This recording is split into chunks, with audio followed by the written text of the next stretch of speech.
Today's social media segment is brought to you by Terrebonne General Health System. Your health is our legacy. Rouse's, you're either local or you're not. Buick, the craft of modern luxury. St. Martin and Bork, know your rights.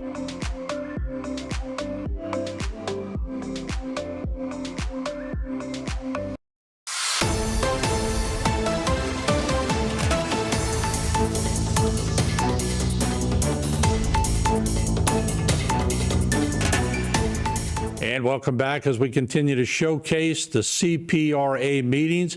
How about a federal update? We always could use a federal update, so let's listen in as that was given at last week's meeting. Got a lot to discuss on the funding side, on the authorization side, on our advocacy and hearings. So we'll jump right in so we can get to lunch. We'll start first with the core 2024 work plan. So what the work plan is when Congress passes their annual appropriations, there's unspecified dollars, and the Corps takes 60 days, works with OMB, and chooses kind of the best value of the remaining projects that aren't specified. And Louisiana did quite well, especially, I guess this is the New Orleans district funding. They got $123 million additional dollars.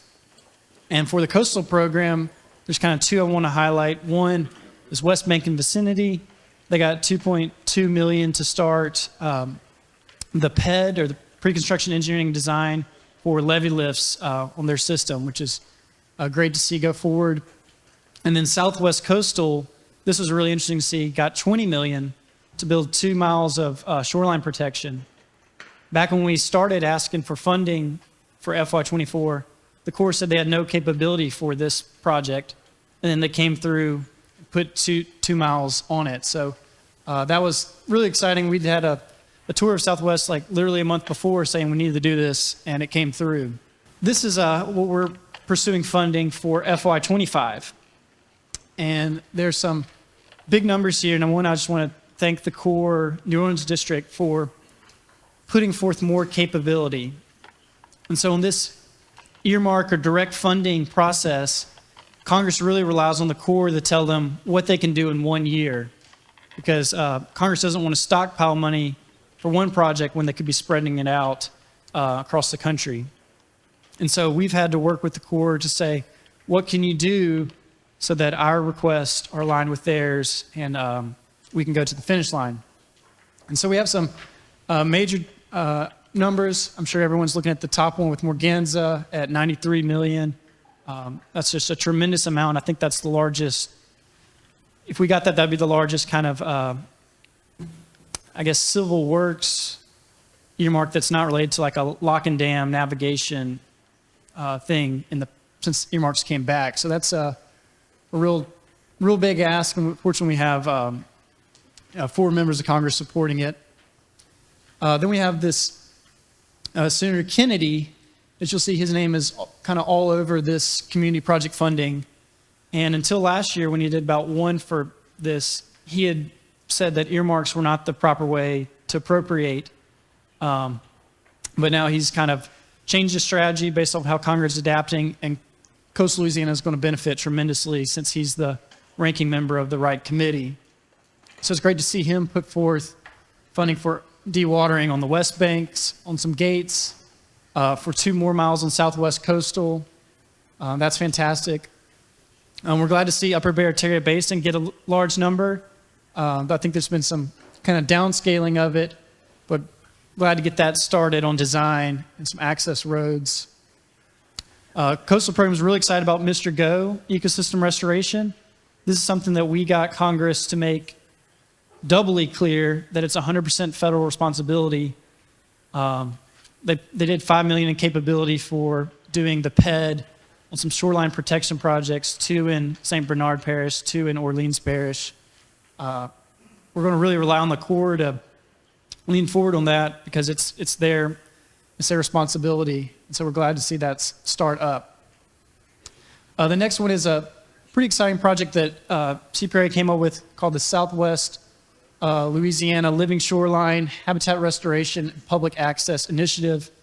This is in a separate funding account through NOAA. And we got some news today that it's in the official House bill. They cut it in half, but at least it's in there. And this is great to see us kind of branch out into some new funding pots. This would construct, up to a mile in shoreline protection for oysters and near one of the refuges in Southwest. It would start a oyster shell recycling program, improve some kayak launches for the Greenbelt Initiative in Lake Charles, plant some trees on the Chenier Ridge. I guess with half the funding, we'll have to see what we can do, but really excited. Thankful for Congressman Higgins for putting that forward. Senator Cassidy's proposing to put more funding to maximize the Corps' ability to work on the Lower Miss study. And then the next one I'm really excited about is 3 of the members put forth funding for St. Tammany Parish, which isn't even authorized yet. But if WRDA 24 authorizes this and this funding passes, they'll be able to start right away instead of waiting a couple years by their budget processes, which is so frustrating to have an authorized project just in limbo. South Central Coastal's getting some funding, their first funding after authorization. If this works, that's great. Something we talked about at the last board meeting was the need for Venetian Isles to have some dredging so that the community can kind of navigate. CPRA put forward a proposal to take some of that dredge material as borrowed material to replenish Bayou Sauvage National Wildlife Refuge. Cassidy's got that started. That's in the interior appropriations. So another example of us kind of go into a different funding pot. So glad to see that. And then Senator Kennedy put in some funding for some studies. So this is the early start of the FY 25 process, but this is money on top of the president's budget. Obviously, it's very competitive, but we'll see how much can make to the finish line. We'll have more on the federal update. Don't go away.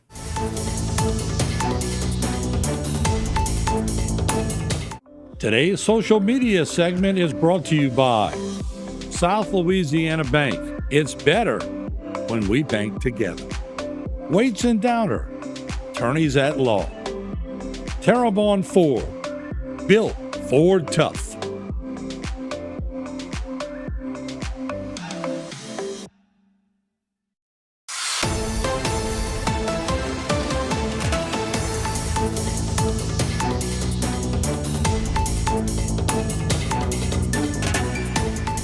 And welcome back as we continue to hear from the federal delegation on what was done this year to help us protect our coastline.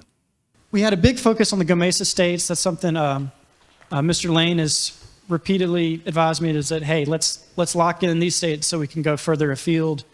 So we had our biggest push ever with Texas. We covered over half their delegation. And the feedback we had from Texas just seemed consistently stronger than in the past. So it was great that we had some fresh numbers from LSU's Center for Energy Studies on what just the cap removal would be. And heard a lot of testimony about that being really compelling. Because as you'll see from here, Texas will get at least 1.2 billion, Mississippi 650, Alabama 625, and Louisiana nearly 2 billion just from the cap, with some assumptions that could be conservative. So, we continue to try to get those other states on board and as enthusiastic as we are.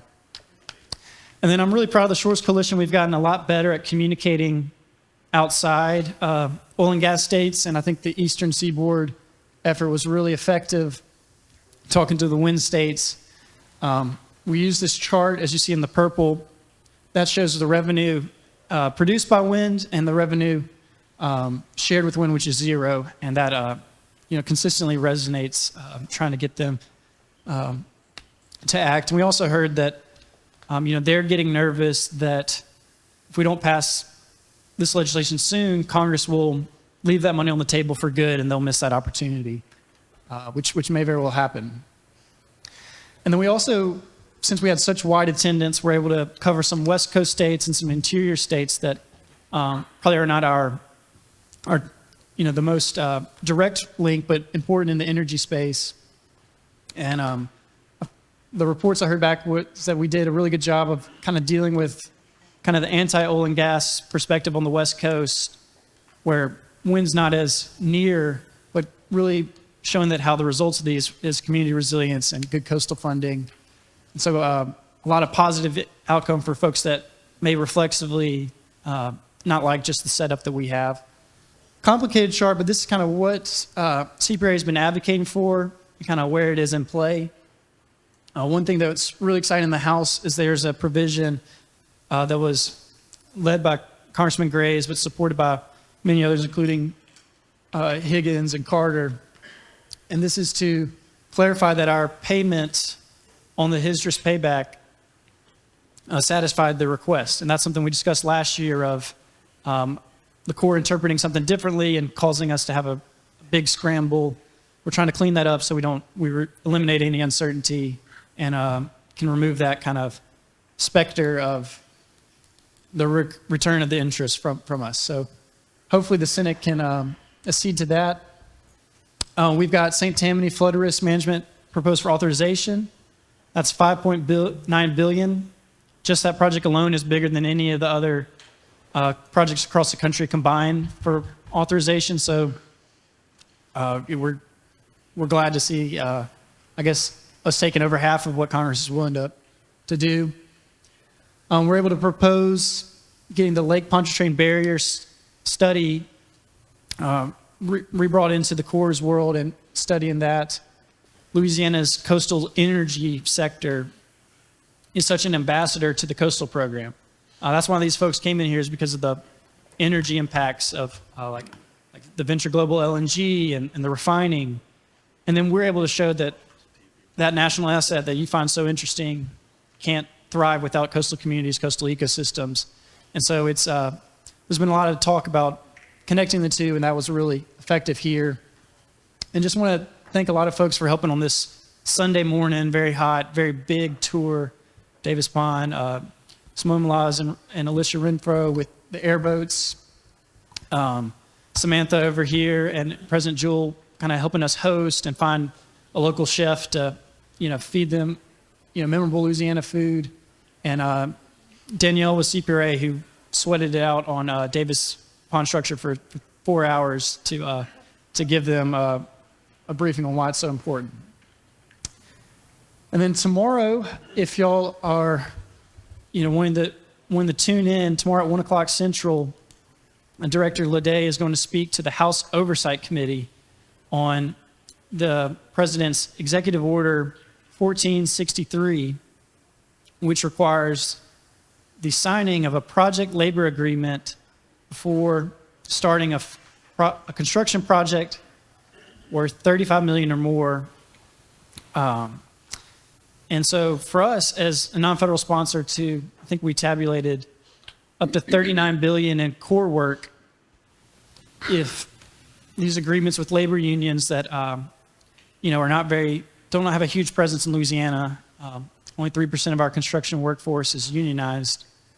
If we have to come up with these agreements and cost goes up 12 to 20%, which is what there's some studies that say would do, well, we're beholden to the cost sharing requirements. So we're kind of unique as a non-federal sponsor, is that if the Fed's cost goes up, it's not spread around the country. It goes directly back to us, and we have to pony up another large percentage. And, that can end up being in the hundreds of millions per project.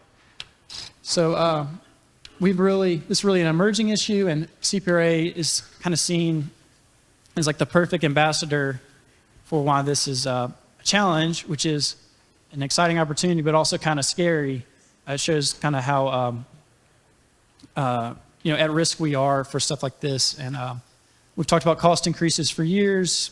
This could be another source of it. Hopefully we can work it out. And we also want to thank Congressman Higgins, who really spearheaded this effort with his bill, brought us into the loop, and is helping us advocate for a better solution. We'll be right back.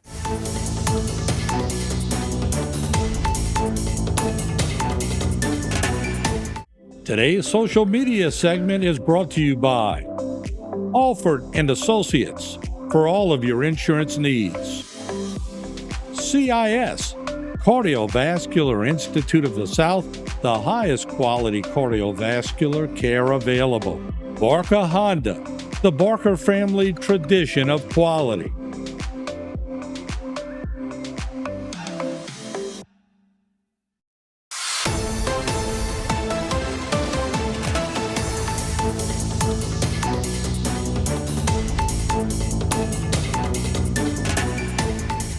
And now we wrap up the federal plans and the federal thoughts that go into protecting our coastline. Let's listen in.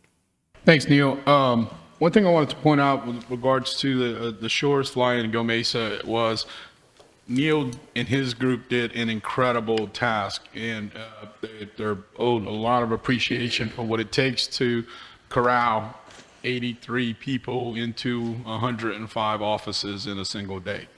That guys, all of you, I don't want to name names because I don't know exactly who all worked in it, but I know Neil was part of it, and I thank you for that. It was very, very challenging task, I'm sure, and it was pretty dynamic as well. I led one of the teams, Go Team Lime, and we were in some of those. One of them was Northwest Colorado ski country, so they're obviously, you know, go coastal stuff, right? But we've got some momentum on this. We've got some changes, and we see some different things. So thanks so much to Neil and everybody who helped make that trip possible, because it was a monumental coordination effort. The second thing, WERDA today, very, very important. Mitch and I were called out several times that's why I'm running in and out for the markup today. And just pointing out that Garrett Graves' office is, you know, all of our congressional delegation is working on this, but Garrett's kind of leading the team with his through the movement in the committees that he's on, and so that's something very important. And I think we've got some good things in it. Not quite everything we wanted, but it's good. So I appreciate you guys tracking that. And the final comment I'll make is, Glenn, what you're going to talk about tomorrow is just crazy important for us. I mean, we can't afford to have this labor agreement on us for everything we're doing from Arkansas. So I appreciate you going at Congressman Higgins' request and testifying on that. That's all I have, Mr. Chairman. Yes, and I'd like to reiterate how important it is. You know, Go Mesa is the Gulf of Mexico revenue sharing that 4 states get, and we're at a cap. If we can lift that cap, it's hundreds and hundreds of millions of dollars to the 4 states, with Louisiana being the number 1. And on another note, you know, on this executive order that was signed by Biden, what it is Louisiana's a right-to-work state, and they're trying to push the unions down here on the core jobs. And $35 million for a core job is not a very big job. So that entails you'd have to do a PLA, which is a labor agreement on a project labor agreement with a union shop. So the price of poker goes up drastically, and the state of Louisiana has 35% match. Like a good example is West Shore. And, you know, it could cost us hundreds of millions of dollars in extra monies because we having to work union. And, you know, as you know, with a union, the big problem is, you know, a weld-to-welds, a fit-to-fits, a tack-to-tacks, and so on and so on. So you may need 4 guys to what 1 guy does under Louisiana labor. And so it just, the price of everything really goes up. It is an executive order. It can be canceled as quick as it is.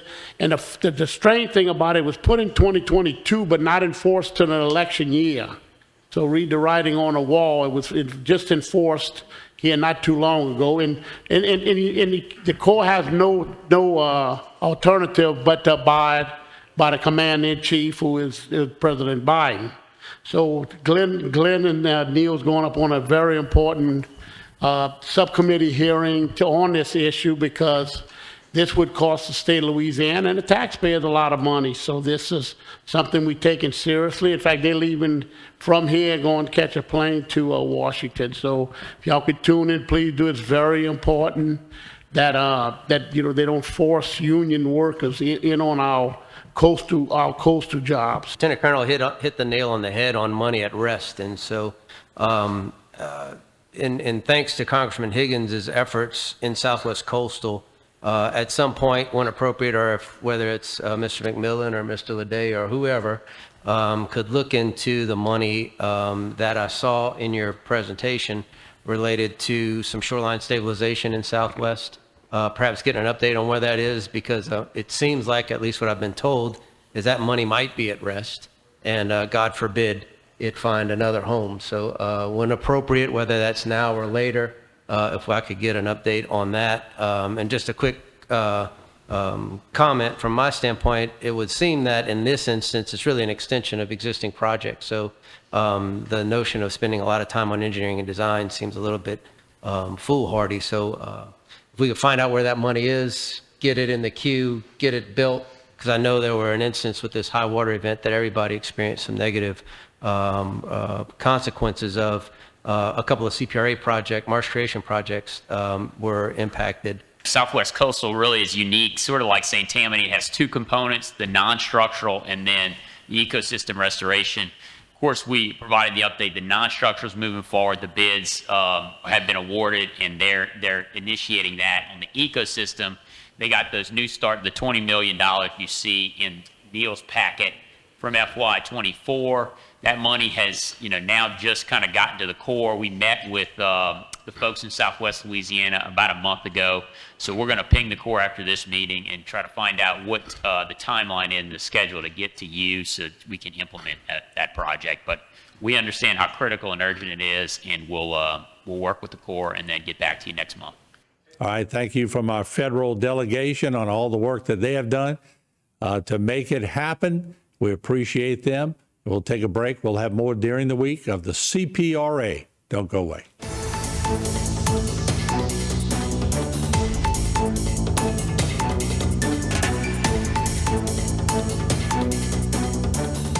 Selecting an insurance provider for your business is a big decision. With over 26 years of experience, our Offered team is your solution for quality and proven coverage. The customer service you remember from years ago is what we pride our team on. We know how important your company is to the community. From small businesses to large businesses, Offered & Associates can manage your insurance. It's our job. Offered & Associates, benefiting your employees and protecting your business.